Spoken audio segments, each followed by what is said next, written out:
8 տարի առաջ այսօրը Հայաստանի երրորդ նախագահը հրաժարական տվեց հայտարարելով. Նիկոլ Փաշինյանը ճիշտ էր, ես սխալվեցի։ Հիմա գրել է. ես սխալ էի լինելով ճիշտ։ Դուք դասեր չեք քաղել մարտի 1-ից։ Սերժ Սարգսյանն ասում է, ինքը լավ գիտեր այդ փուլում բանակցողի փոփոխությունը ողբերգական հետևանք է ունենալու։ Պատճառը ըստ նրա այն չէր, որ ինքն էր ամենալավ բանակցողը, այլ այն, որ խորությամբ ճանաչում էր բանակցություններին մասնակցող կողմերին։ Այո, Նիկոլը ճիշտ էր, ես չկարողացա բացատրել, իսկ նա կարողացավ խաբել մեր ժողովրդին։ 2018 թվականին վարչապետ առաջադրվելու արդյունքում ես կորցրեցի շատ բան, հասկացված չլինելուց մինչև դրա հետևանքով իմ ժողովրդի կողմից մերժում, բայց տարիների հեռավորությունից կարող եմ վստահ ասել, նորից կանցնեի այդ խավարանի միջով, որովհետև ես վստահ եմ, որ այդպես կկանխենք որևէ աղետ։ Ես չկարողացա ժողովրդին բացատրել, որովհետև ժողովուրդը չէր ցանկանում լսել։ Ես սխալ էի լինելով ճիշտ։ Իսկ այսօր իմ հրաժարականից 8 տարի անց ժողովրդի մի ստվար մաս համարում է, որ Նիկոլի իշխանությունը կա այնքան ժամանակ, քանի դեռ նրա դեմ քաղաքական պայքարի առաջին շարքում նախկիններն են։ Ղարաբաղի շարժումով մենք մտել ենք միտեղ, որից ելք չկա։ Եվ նախորդող ողջ շրջանը 94 թվականից հետո եղել է այս կամ այն պատրվակով պատերազմը հետաձգելու մասին։ Այն որ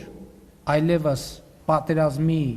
պայթյունը հնարավոր չի հետաձգել, ինքը Սերժ Սարգսյանն է հայտարարել։ 44-օրյա պատերազմի մասին մարդիկ ամեն ինչ գիտեն, վստահ է Փաշինյանը։ Ինքն իրեն վերջին տարիների աղետների պատասխանատուն, բայց ոչ մեղավորը համարողն այս առումով նոր ասելիք չունի։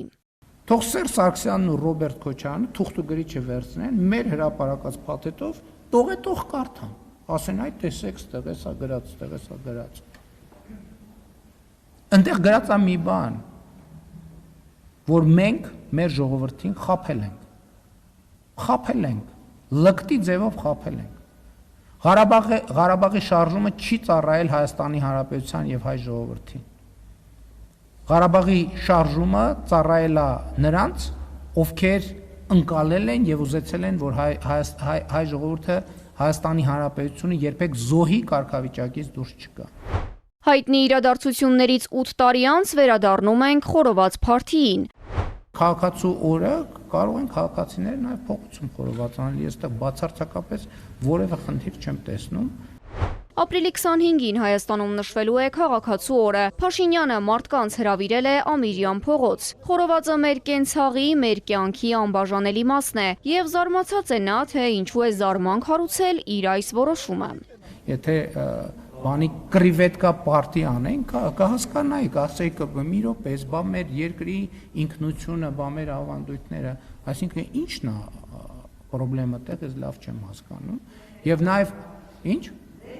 Ես ներկա եմ ամենտեղ Հայաստանի Հանրապետությունում, ձեզ վաղուց ժամանակն է, որ դուք իմ ներկայությանը սովորած լինեիք։ Ադրբեջանցիները քանդել են Ստեփանակերտի Սուրբ Աստվածամոր Հովանի եկեղեցին։ Ալիևի կռիվը նաև մեր հոգևոր ու մշակութային արժեքների հետ է։ Թեման նուրբ է եւ պետք է այս հարցի նկատմամբ շրջահայաց լինել։ Ամեն դեպքում Փաշինյանը չի պատրաստվում հարցը բարձրացնել միջազգային հարթակներում։ Ընդհանրապես այս թեմաների նկատմամբ առավել եւս հիմա պետք է լինել շրջահայաց, որովհետև նման թեմաները երկսայրի սուր են։ Ռուսաստանի հետ հարաբերություններում ամենազգայունը հապկի թեման է։ Չի կարող ասել դուրս կգանք կառույցից թե ոչ, բայց հարաբերությունների ապասառեցում այս փուլում հաստատ չի նախատեսում։ Ասում է կգործենք ըստ իրավիճակի։ Փետրվարի 25-ին ես լքում եմ կառավարական առանձնատունը։ Եվ վերջում ընտանեկան դրաման կարծես թե հեփի էնդով է։ Աննա Հակոբյանի կառավարական առանձնատունը լքելու մասին հայտարարությունից շատ չանցած զույգը կողք կողքի քայլում էր Գյումրու փողոցներով։ Փաշինյանն ասում է, իրական կյանքը շատ ավելի բարդ է, քան թատրոնը։ Երբ որ Աննան հայտարարություն արեց, ես հայտարարեցի, որ հարգանքով եմ վերաբերվում այդ որոշմանը, բայց չհայտարարեցի, որ ես հաշտ եմ այդ որոշման հետ, եւ ես բնականաբար այդ տրամաբանությամբ նաև ջանքեր եմ գործադրել, որպեսզի ձեր ասած իրադարձությունը տեղի ունենա եւ ուրախ եմ, որ դա տեղի է ունենում եւ ուրախ եմ, որ եւս մեկ շանս ունեմ, որպեսզի մեր ընտանիքը պահպանվի։ Մարիա Հակոբյան, Էպիկենտրոն։